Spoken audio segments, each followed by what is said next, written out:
Dear students, I am Rajesh Modi, TGT Maths in Halwasya Vidya Vihar.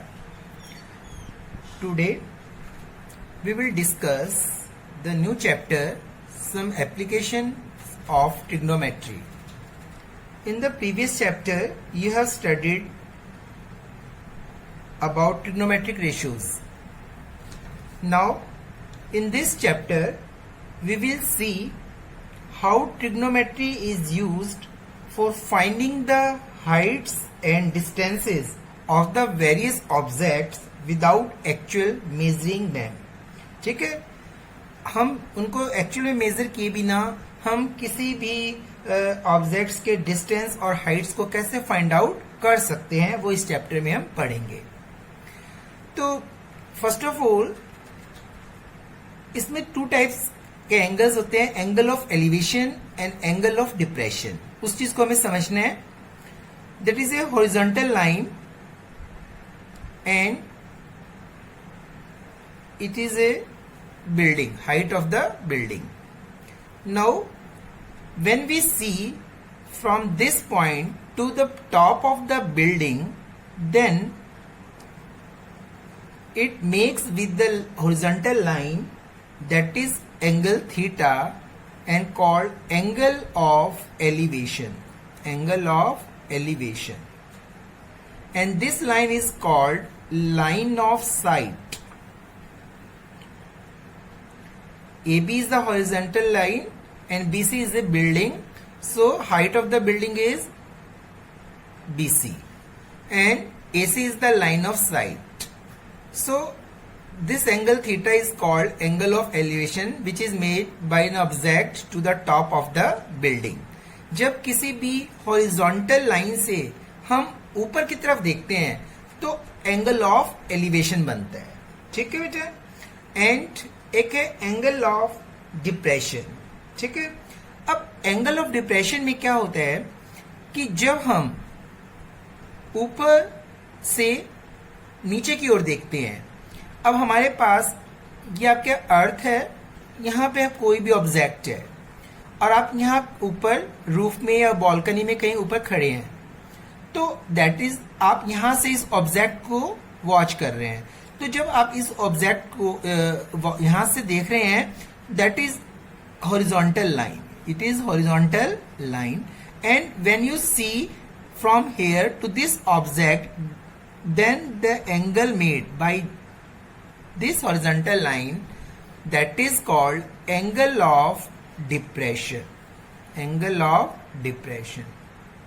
ये आपकी क्या हो गई? Line of sight. Line of site.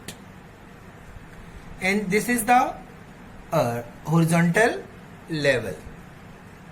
So angle this theta is also equal to this theta, alternate interior angle, because both are parallel. ये आपकी horizontal line है जहां से आप देख रहे हैं और यहां से इस ऑब्जेक्ट को, तो आप जो ये एंगल बना रही है लाइन ऑफ साइट के साथ horizontal line, ये वाला एंगल कहलाता है एंगल ऑफ डिप्रेशन. तो जब हम डाउन नीचे की ओर देखते हैं तब एंगल ऑफ डिप्रेशन बनता है, और जब हम अपने हॉरिजॉन्टल लाइन से ऊपर की तरफ देखते हैं तो एंगल ऑफ एलिवेशन बनता है. ठीक है बेटा. तो आप इस चैप्टर में एंगल ऑफ एलिवेशन और एंगल ऑफ डिप्रेशन, इन दोनों एंगल्स का यूज करेंगे, और जिससे हम किसी भी ऑब्जेक्ट्स की डिस्टेंस और हाइट को मेजर कर सकते हैं. ठीक है बेटा. तो हम इन दोनों एंगल्स को एक्सरसाइज 9.1 में अकॉर्डिंग टू क्वेश्चन के माध्यम से समझेंगे.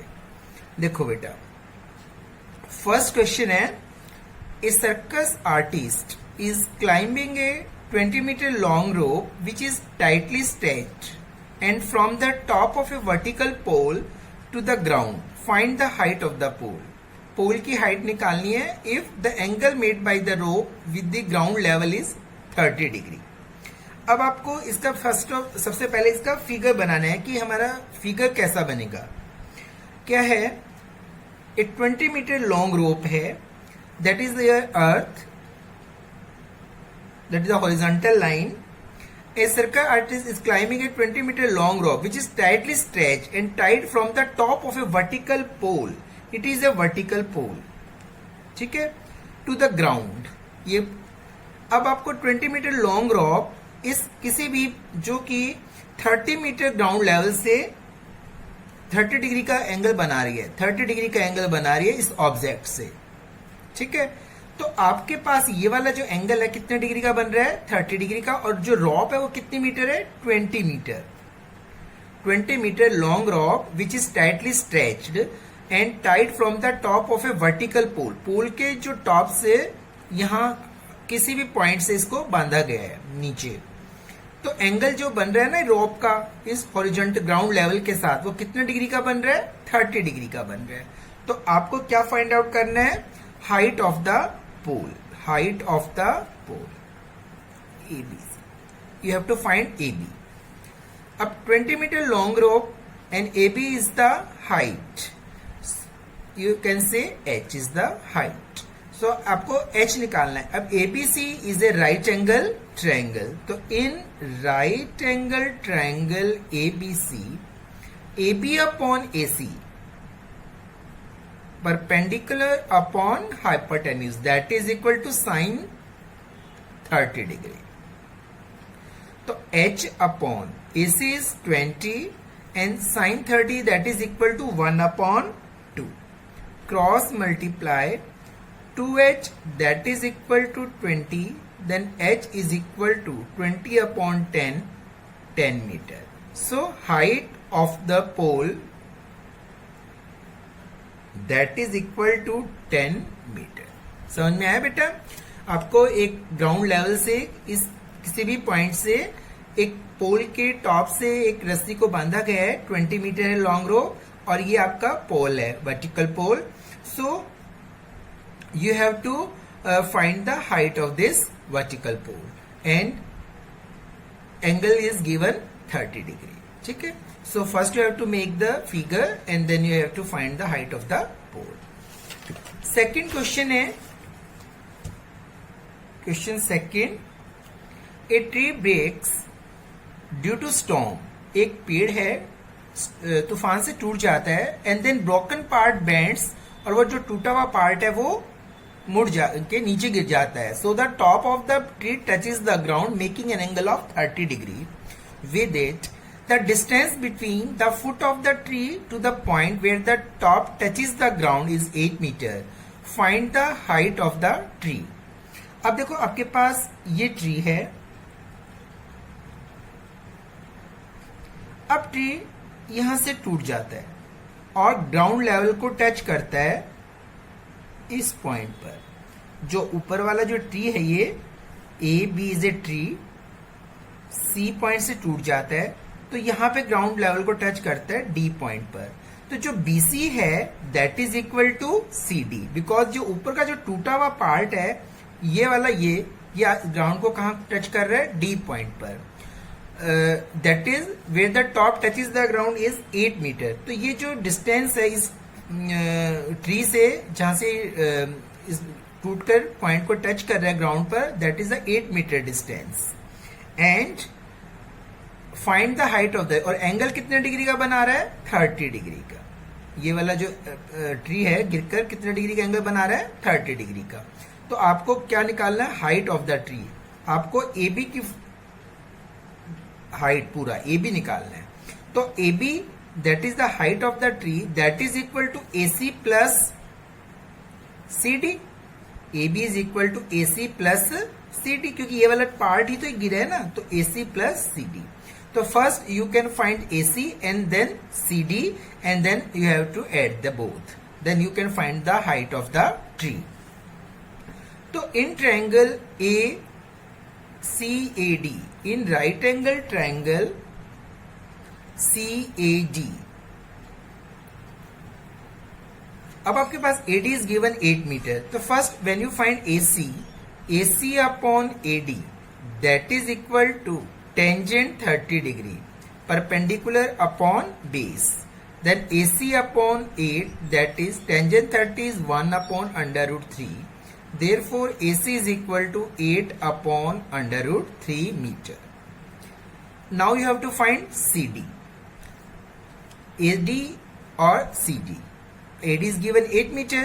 So AD upon CD base upon hypotenuse cos theta, तो थीटा कितना है 30 डिग्री, तो AD upon CD that is equal to cos 30 कितना डिग्री होता है √3/2, therefore 8 upon CD that is equal to √3/2, cross multiply √3CD is equal to 16 and CD is equal to 16 upon √3. Now AC is find out and CD is also find out. तो AB find out करना आपने, AB is equal to AC plus CD 8 upon √3 plus 16 upon √3. √3 LCM 8 plus 16 24 upon √3. Now you have to remove √ from denominator. तो you have to rationalize. √3 से आप ऊपर multiply करेंगे, √3 से denominator को मल्टीप्लाई करेंगे, तो ये आपके पास आ गया 24 √3/3, 8 √3 मीटर। आप √3 की वैल्यू भी पुट कर सकते हैं, अदरवाइज इतना भी ठीक है। यदि आपको √3 की वैल्यूज गिवन होती है तो आप उसको 8 इंटू √3 होता है 1.73 that is equal to 13.84 metre. ठीक है बेटा, तो सबसे पहले आपने स्टेटमेंट के अकॉर्डिंगली फिगर ड्रॉ करना है। आपका फिगर बिल्कुल ठीक बनना चाहिए, तभी आप क्वेश्चन को सॉल्व कर पाएंगे। Understand? Next question is, a contractor plans to install 2 slides for the children to play in a park for the children below the age of 5 years. 5 साल से छोटे जो बच्चे उनके लिए एक अलग से स्लाइड बना रहे हैं जिसकी हाइट 1.5 मीटर है और वो एंगल कितने डिग्री का बना रही है 30 डिग्री का। लेकिन जो बड़े बच्चे हैं उनके लिए हाइट 3 मीटर की रखी गई है और 60 डिग्री का एंगल बना रहे हैं ग्राउंड के साथ। So what should be the length of the slide in each case? तो दोनों केसेस में आपको क्या निकालना है, स्लाइड की लेंथ फाइंड आउट करनी है। देखिए फर्स्ट केस में स्लाइड जो है वो कितनी मीटर ऊंचे कितनी हाइट है स्लाइड की 1.5 metre at an angle of 30 degree. ये स्लाइड ग्राउंड लेवल से 1.5 metre above and make an angle of 30 degree to the ground level. So you have to find the length of slide BC. ठीक है, आपको क्या find out करना है, length of the slide BC। अब देखिए ये एंगल 30 डिग्री का बन रहा है और ये 1.5 is given. So in right angle triangle BAC 1.5 AB upon BC that is perpendicular upon hypotenuse that is equal to sin theta and theta is here 30 degree. Then 1.5 upon BC is equal to 1/2. Sin 30 is equal to 1/2. Then BC is equal to 1.5 into 2 that is equal to 3 meter. So height of the slide is 3 meter in the first case. Now in the second case, when the height of the slide from the ground that is 3 meter and an angle which is made by the slide that is 60 degree. ठीक है, तो आपको अब height of the slide QR find out करनी है। ठीक है बेटा, अब इन राइट एंगल ट्रायंगल QPR, अब PQ upon QR that is equal to sin 60 degree. Therefore 3 upon QR that is equal to sin 60 is √3/2. Cross multiply √3 QR that is equal to 6. Then QR is equal to 6/√3. अब denominator में √ है तो you have to rationalise it. √3 से multiply करेंगे both numerator and denominator. 6√3/3 that is equal to 2√3 metre and you can solve it 2 into 1.73। √3 is equal to 1.73, तो आपके पास ये आ गया 3.73 3.46 मीटर। ठीक है, तो आपको जब आपके पास first 1.5 metre height of the slide थी, then the length of the slide is 3 metre, and when the height of the slide is 3 meter, then the length of the slide is 3.46 meter. Understand? Next question is the angle of elevation of the top of a tower from a point on the ground which is 30 meter away from the foot of the tower is 30 degree. Find the height of the tower. आपको क्या निकालना है? Tower की height निकालनी है। देखो ये tower है, इसकी हाइट आपको h फाइंड आउट करनी है। ये आपका ग्राउंड लेवल है। N angle of elevation of the top of A tower from the point, इस पॉइंट से कोई भी एक पॉइंट ले लो A, इस A पॉइंट से top of the tower angle of elevation is 30 degree and BC is the tower, height of the tower. तो आपके पास और क्या गिवन है? 30 मीटर है, which is 30 metre away from the foot of the tower. Tower के foot से कितना दे रखा आपको? 30 मीटर। जो जिस ऑब्जेक्ट से हम एंगल जो बन रहा है top of the tower, that is the distance from the tower is 30 metre. Distance from the foot of the tower is 30 metre. अब आपको क्या निकालना है? Height of the tower. देखिए ये डिस्टेंस आपको कितना दे रखा है? 30 मीटर, और ये angle 30 degree. You have to find height of the tower. In right angle triangle ABC,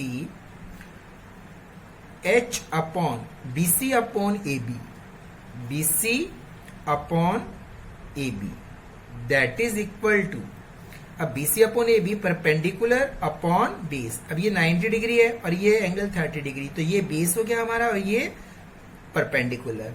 तो perpendicular upon base that is equal to tangent 30 degree. Now BC is H and AB is 30 meter. Now tangent 30, what is the value of tangent 30?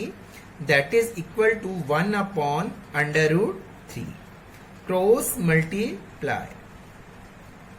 Now under root 3h, that is equal to 30. Therefore h is equal to 30 upon under root 3. Now in the denominator again under root 3, so you have to rationalize it. Rationalise करने के लिए under root 3 से आप ऊपर multiply करेंगे, under root 3 से आप denominator में मल्टीप्लाई करेंगे। तो ये आपके पास हो गया 30 अंडर रूट 3 अपॉन 3 से इसको 10 अंडर रूट 3। तो आपके पास height of the tower 10 under root 3। Now put the value of under root 3, that is equal to 1.73, that is equal to 17.3 metre. समझ में आया? देखो सबसे पहले आपने फिगर को बनाना ढंग से कि फिगर हमारा करेक्ट बनना चाहिए कि क्वेश्चन में क्या कहा जा रहा है। इन्होंने कहा है कि जो angle of elevation of the top of the tower from the point on the ground, ground पर एक पॉइंट है जो टावर के फुट से 30 मीटर के डिस्टेंस पर है, मतलब जहां से हम ऑब्जर्व कर रहे हैं उसको, वो टावर के फुट से 30 मीटर के डिस्टेंस पर है। तो ये आपका 30 मीटर हो गया। और जो ये वाला एंगल ऑफ एलिवेशन जो हम टॉप ऑफ द टावर से बना रहा है, उस ऑब्जेक्ट से जो बन रहा है एंगल, इसको बोलते हैं angle of elevation, that is 30 degree. ठीक है, सो you have to find the height of the tower h. So in this way we can find the height of tower h upon 30, that is 1 upon under root 3 tangent 30. समझ में आया बेटा? तो today we discuss some questions based on applications of trigonometry. ठीक है, अब इन questions की आपने प्रैक्टिस करनी है। आज के लिए इतना ही। Okay, thank you.